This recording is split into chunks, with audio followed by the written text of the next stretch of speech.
Hablaré de los periodos artísticos. El neoclasicismo es un periodo artístico que se desarrolló durante los siglos XVIII y XIX y tuvo una especial importancia en Francia y en el norte de Europa.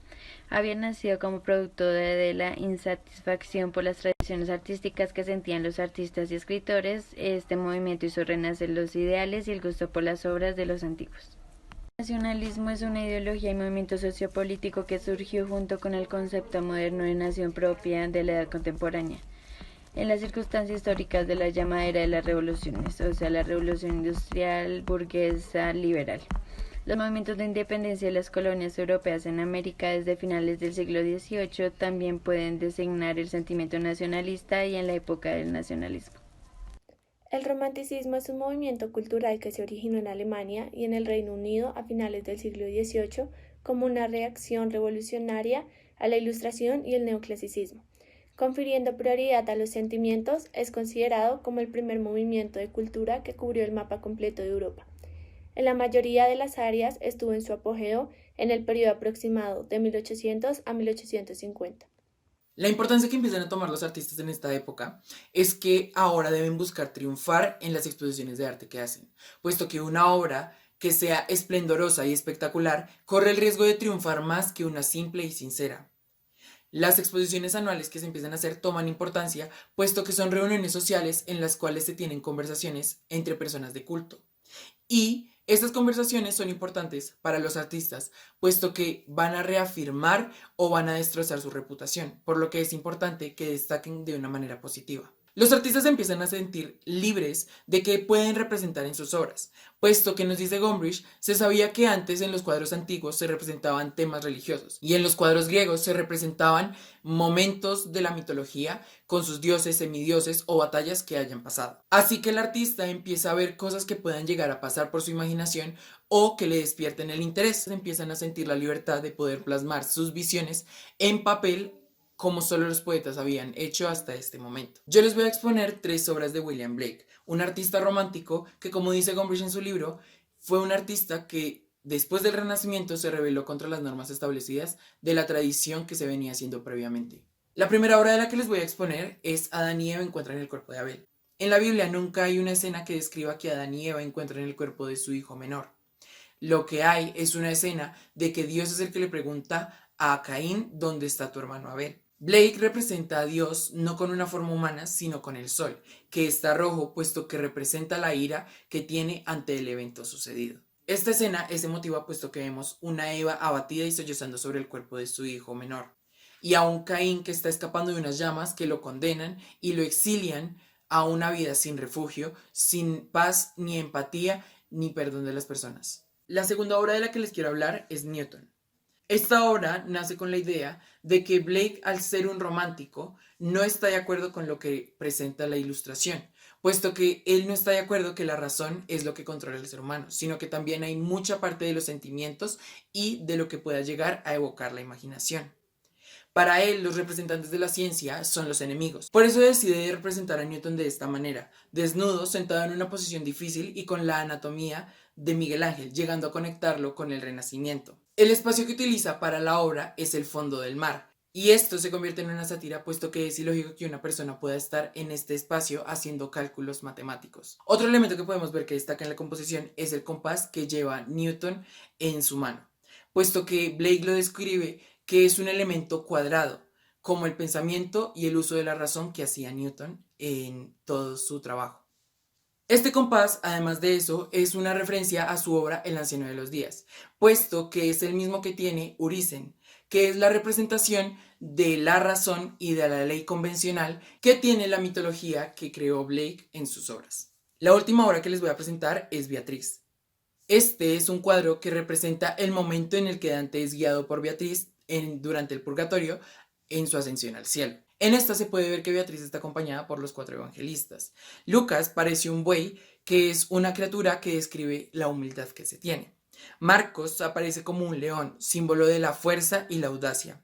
Y Juan tiene una cara de águila, que es un símbolo de valentía. Pero lo curioso acá es que Mateo está representado con muchos rasgos que son idealizados y que parecen los rasgos de Cristo. Hablaré acerca de las obras de Jacques Louis David. Una de estas es el juramento de los Horacios, realizado en 1784. El tema de la obra es el cumplimiento del deber por encima de cualquier sentimiento personal. Representa a los Horacios romanos, quienes eran trillizos destinados a la guerra contra los Curacios. Pero entre las dos familias habían temas amorosos. A pesar de estos lazos, el padre exhorta a sus hijos a luchar contra los Curacios y ellos obedecen a pesar de los lamentos de las mujeres. El paisaje al fondo no está muy resaltado, mientras que las figuras en primer plano están remarcadas para acentuar su importancia. El cuadro está claramente organizado para darle simbolismo al número 3 y para organizarlo geométricamente. Las pinceladas son invisibles para demostrar que el cuadro es más importante que el artista, y la única emoción es la de las mujeres. Entre sus obras es La muerte de Sócrates. Es una pintura de 1787, se encuentra en el Museo Metropolitano de Arte de Nueva York. La obra representa la escena de la muerte del filósofo griego Sócrates, condenado a morir bebiendo cicuta por haber expresado sus ideas en contra de la creencia en los dioses ancestrales y corromper a los jóvenes atenienses. Critón es el discípulo que pone su mano en el muslo del maestro, como intentando hacerlo desistir de su decisión. En la parte de la izquierda, sentado y abatido, se encuentra Platón. El carcelero le tiende la copa de cicuta como gesto de no querer hacerlo, sin poder siquiera mirarlo. El fondo aquí parece claramente más oscuro con respecto a los personajes, que son iluminados por una luz que entra por la izquierda. Las figuras humanas se dibujan acorde al desnudo heroico, pareciendo estatuas. El color queda relegado en un segundo plano, parece el simple relleno de las líneas del dibujo. La muerte de Marat de 1793 representa el fallecimiento del líder revolucionario francés Jean-Paul Marat, muy relacionado con la facción jacobina durante el reinado del terror. Marat fue apuñalado mientras trabajaba en su bañera por Carlotta Corday, quien apoyaba la facción girondina. Corday marchó de Normandía a París obsesionada con la idea de asesinar al hombre, quien ella percibía como una bestia. La disposición de los elementos es tan sobria como la de un cuadro religioso. Toda la estructura se basa en verticales y horizontales. En el suelo se ve el puñal caído. La mitad superior del cuadro está completamente vacía, transmite un agobiante silencio y frío. Una sombra clara desciende en diagonal, evocando la salida del alma del cuerpo agonizante. Francisco de Goya nace en Fuentetos el 30 de marzo de 1746 y fallece en Burdeos el 16 de abril de 1828. Fue un pintor y grabador español.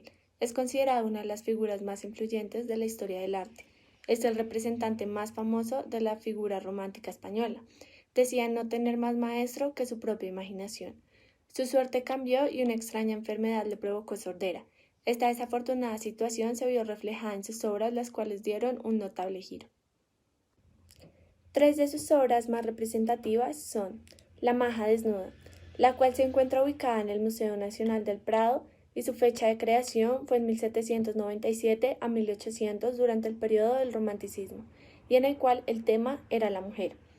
En 1797, Goya comenzó a pintar a una de sus obras más representativas, La maja desnuda. Esta pieza muestra una maja, la cual era una dominación que se le daba a algunas mujeres de la clase baja en Madrid, posando completamente desnuda. La maja desnuda fue confiscada durante la Inquisición española. Si bien no se sabe mucho de los orígenes de esta pieza, los historiadores creen que fue comisionada por Manuel Godoy, secretario del Estado español, para que formara parte de su colección privada de desnudos. Desde entonces ha formado parte de las colecciones de la Real Academia de Bellas Artes de San Fernando y Museo del Prado, donde permanece hasta hoy. Continuamos con La maja vestida, la cual se encuentra ubicada en el Museo del Prado en Madrid, España, y fue pintada entre 1800 a 1808 durante el periodo del Romanticismo. 5 años después de terminar La maja desnuda, Goya completó su contraparte, La maja vestida. Esta obra de arte tiene el mismo sujeto, composición y pose. La ropa no es la única diferencia entre estas dos pinturas. La maja vestida, la figura y su cama ocupan más espacio en la composición. Aunque se trata de un cambio aparentemente pequeño, puede haber sido intencionado. Este arreglo transmite una sensación de confianza que contrasta con la naturaleza tímida de la versión desnuda. Su tercera obra más representativa es el 3 de mayo en Madrid. Su ubicación es en el Museo Nacional del Prado, su fecha de creación es de 1814 y el periodo del Romanticismo. El género de esta es una pintura de historia. Goya tuvo éxito como pintor de la corte, sin embargo, lo que es ampliamente considerada su pintura más famosa no está relacionada con la realeza. De hecho, es una pieza radicalmente política. En el 3 de mayo en Madrid, Goya rinde homenaje a los españoles que se rebelaron contra los ejércitos franceses durante una de las guerras napoleónicas.